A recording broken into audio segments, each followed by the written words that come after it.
When it first came out in 1977, Star Wars was just called Star Wars, and each follow-up got a subtitle that gave audiences a general idea of what to expect. You might have seen a recent video where a Star Wars fan reorganized the episode titles in a way that arguably makes more sense, but we think it's safe to say that the original titles aren't going anywhere. And with that in mind, I'm Greg Elliott with Screen Rant, and let's take a look at how all the live-action Star Wars movie titles connect to each film. Were you on a Star Cruiser? Help me, Obi-Wan Kenobi. You're my only hope. What's this? When it was re-released in 1981, the original Star Wars film got the subtitle A New Hope, and this one's pretty clear. As you might guess, it's a direct reference to Luke Skywalker, as he's the galaxy's new hope to finally eliminate the Sith and bring peace to the cosmos. After losing the Battle of Yavin, the Empire regrouped and struck back at the Rebels, so The Empire Strikes Back has a very fitting title. The name essentially spoils right from the get-go that the villains win this round, beginning with their victory at Hoth and ending with Han Solo's capture at Cloud City. Return of the Jedi is one that could have more than one meaning. On one hand, Luke completing his training marks the return of the Jedi Order that was wiped out during the Clone Wars, but it could also be a reference to Anakin, who returned to the light side and found redemption by choosing to save his son. Since it's officially unconfirmed if Jedi is singular or plural here, this one is up to you. What will happen to me now? You will be a Jedi. I promise. The first prequel, The Phantom Menace, is pretty clearly a reference to Palpatine, who is a menace threatening the galaxy, albeit unknown to the Jedi at the time.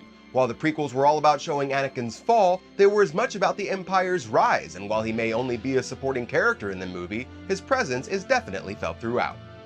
Attack of the Clones is kind of a weird one. While previous titles seem to allude to an individual character or a larger idea, this one is primarily connected to one specific battle. The movie isn't really even about the clones attacking, it's about Anakin and Padme's blossoming romance, and Obi-Wan uncovering a conspiracy, and it takes a long time for the clones to finally jump into action.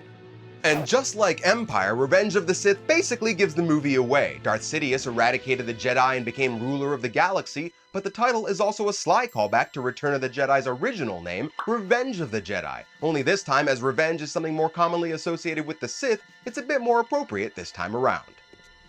There's been an awakening. Have you felt it? Yes.